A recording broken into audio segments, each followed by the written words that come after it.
Halo, Assalamualaikum warahmatullahi wabarakatuh. Jumpa kembali di Bahas Soal Channel. Video kali ini kita akan membahas mata pelajaran kimia kelas 11 bab hidrolisis garam. Materi yang akan kita bahas yaitu tentang cara menghitung nilai pH garam. Soal yang akan kita bahas pada video kali ini adalah sebanyak 50 ml larutan HF 0,116 molar dititrasi dengan larutan NaOH 0,12 molar. Berapa pH larutan pada titik ekivalen? Di mana nilai Ka dari HF sama dengan 6,8 kali 10 pangkat min 4. Soal ini merupakan soal Olimpiade Sains tingkat provinsi tahun 2008. Pada soal ini diberikan 5 pilihan jawaban nilai pH.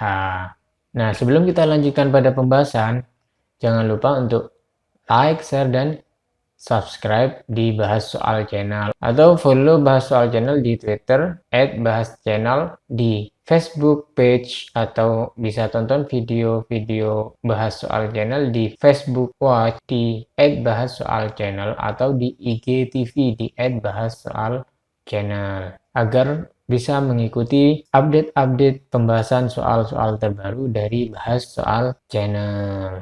Oke, jika kita memiliki soal dengan jenis seperti ini, maka yang harus kita lakukan pertama kali dan memang harus selalu kita lakukan, yaitu kita menganalisis data-data yang diberikan oleh soal.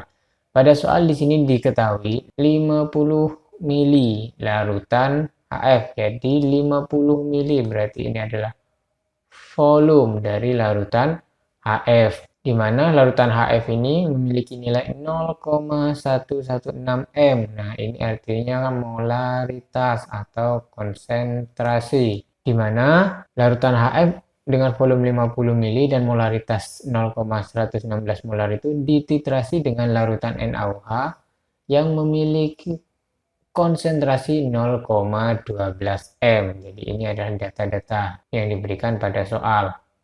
Nah, sekarang pertanyaannya, berapakah nilai pH larutan? Nah, pH larutan siapa? Ya berarti campuran antara HF dan NaOH setelah reaksi. Berarti ini adalah campuran nanti pada titik ekivalen. Nah, ini kuncinya, titik ekivalen. Harus kita ingat lagi, titik ekivalen atau sering juga disebut dengan titik stoikiometri merupakan titik di mana nilai titran dan titrat dalam hal ini adalah HF dan NaOH dalam proses titrasi itu adalah sama. Berarti di sini mol dari HF adalah sama dengan nilai mol dari NaOH. Jadi dikatakan dia ekivalen atau titik ekivalen itu sudah terpenuhi pada suatu rangkaian titrasi adalah ketika nilai mol dari HF adalah sama dengan nilai mol dari NaOH. Nah, kalau molnya sama, berarti keduanya ini bisa dikatakan tepat habis bereaksi. Artinya keduanya tepat habis bereaksi. Jadi titik ekivalen itu adalah titik di mana mol HF sama dengan mol NaOH atau titik di mana keduanya, baik itu titran dan titrat, itu adalah tepat habis bereaksi. Jadi di sini ditanya nilai pH-nya berapa dalam kondisi seperti ini. Nah, itu analisis yang pertama. Yang kedua, kita kenali dulu di sini yang bereaksi adalah HF dan NaOH. HF kandungan H berarti ini adalah asam. HF ini adalah asam lemah. Nah, makanya dia diberikan data nilai Ka. Sedangkan NaOH ada OH berarti dia adalah basa karena berikatan dengan golongan 1A, maka dia tergolong basa kuat. Jadi ini adalah reaksi antara asam lemah dan basa kuat.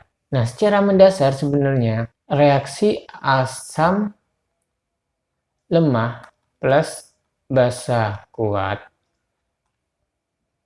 akan menghasilkan suatu produk garam dan air. Nah, sifat garam, apa sifat garam? Apakah asam atau basa? Nah, ini bergantung pada yang bereaksi ini. Nah, dalam kondisi seperti ini untuk menentukan sifat garam, yaitu kita lihat dulu stoikiometri reaksi yang terjadi di antara asam lemah dan basa kuat. Nah, di sini ada beberapa kondisi. Kondisi pertama yaitu ketika asam lemah habis, tapi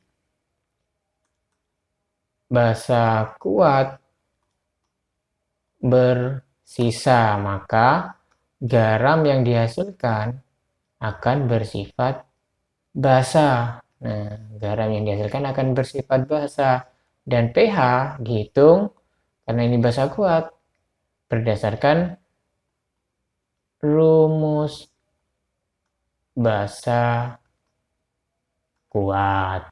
Seperti itu. Kondisi kedua yaitu asam lemah habis,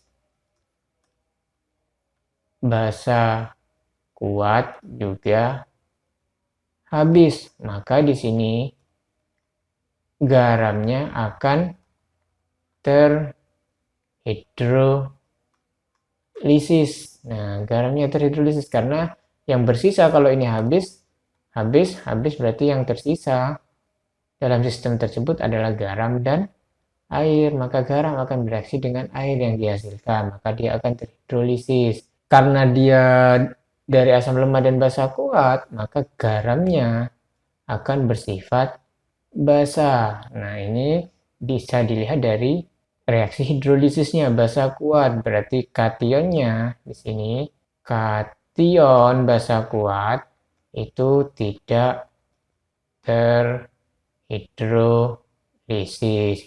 Sedangkan sini anion atau sisa asam lemah dia akan terhidrolisis. Asam lemah terhidrolisis ini biasanya nanti akan menghasilkan ion OH-. Makanya kenapa garam yang dihasilkan dari asam lemah yang habis bereaksi dengan basa kuat yang habis bereaksi akan bersifat basa, karena pada hidrolisis asam lemahnya akan dihasilkan ion OH-.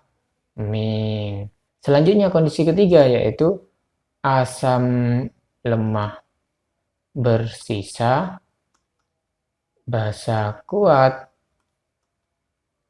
habis bereaksi.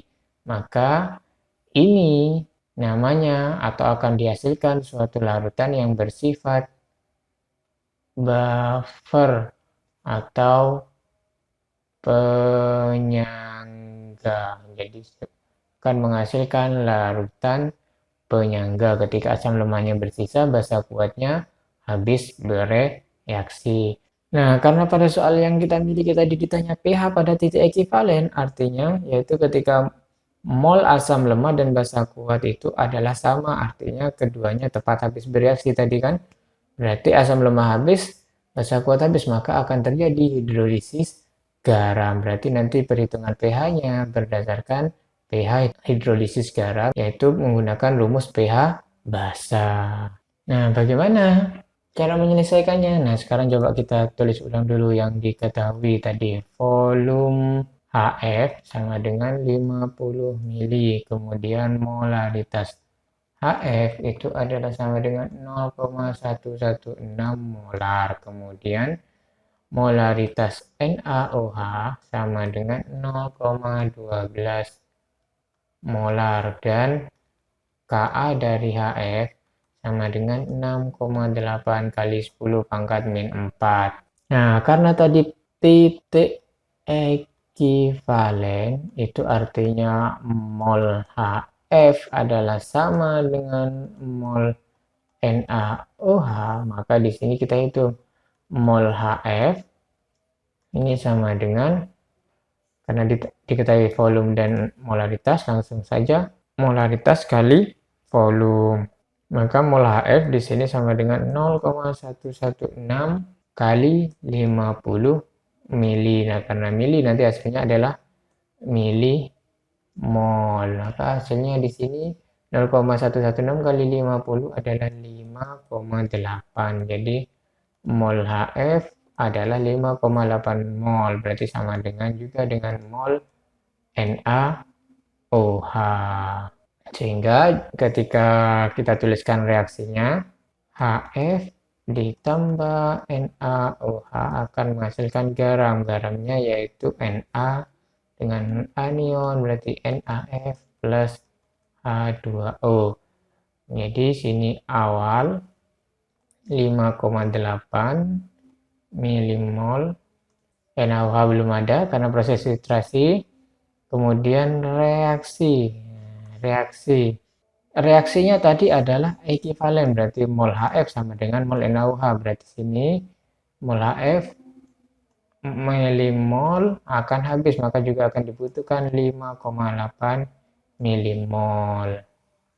Nah, kalau sini dibutuhkan, maka di sini akan dihasilkan plus 5,8 milimol. Sehingga sisanya ini habis, ini akan dihasilkan 5,8 milimol. Jadi garam yang dihasilkan adalah sebanyak 5,8 milimol. Nah, sekarang ketika NaOH-nya dibutuhkan 5,8 milimol, itu butuh berapa volume NaOH? Nah, di sini kita hitung dulu volume NaOH pada proses titrasi itu butuh berapa?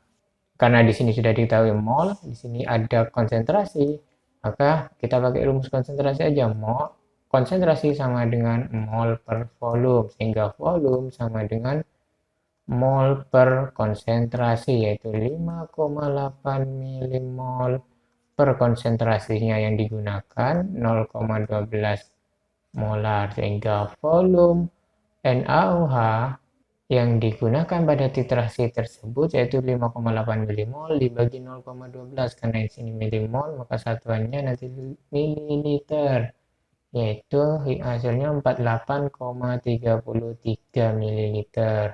Jadi untuk mentitrasi 50 ml HF yang konsentrasinya 0,116 molar dengan NaOH 0,12 molar dibutuhkan 48,33 ml NaOH, sehingga dicapai titik ekivalen yaitu pada nilai mol 5,8 milimol.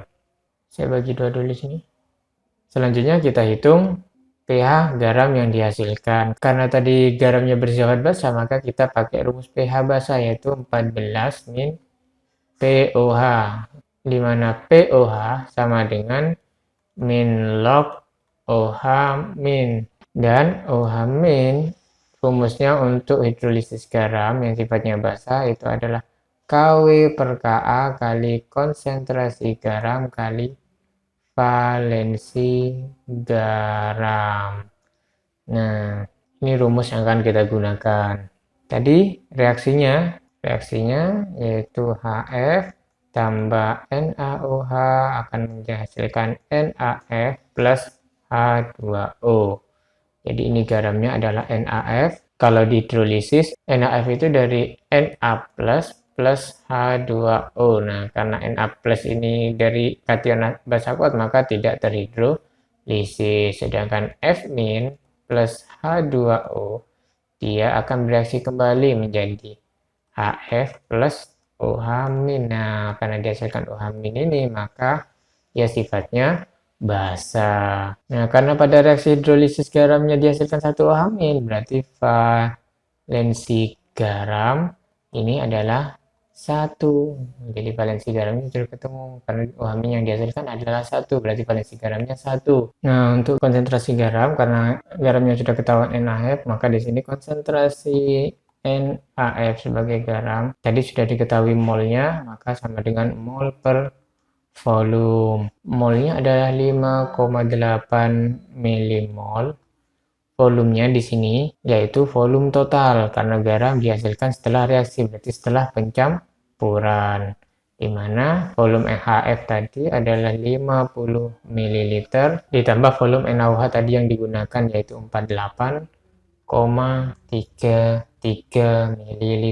Sehingga sini konsentrasi NaF adalah sama dengan 5,8 milimol dibagi 98,3 milimol, maka konsentrasi NaF-nya adalah sama dengan 0,059 molar. Jadi valensi garam sudah ketahuan, konsentrasi garam juga sudah diketahui, yaitu 0,059. Sehingga di sini kita bisa lanjut menghitung OH-. OH- itu sama dengan akar KW itu 10 pangkat min 14 per Ka. Ka-nya HF tadi adalah 6,8 kali 10 pangkat min 4 kali konsentrasi garam 0,059 molar kali valensi garam 1.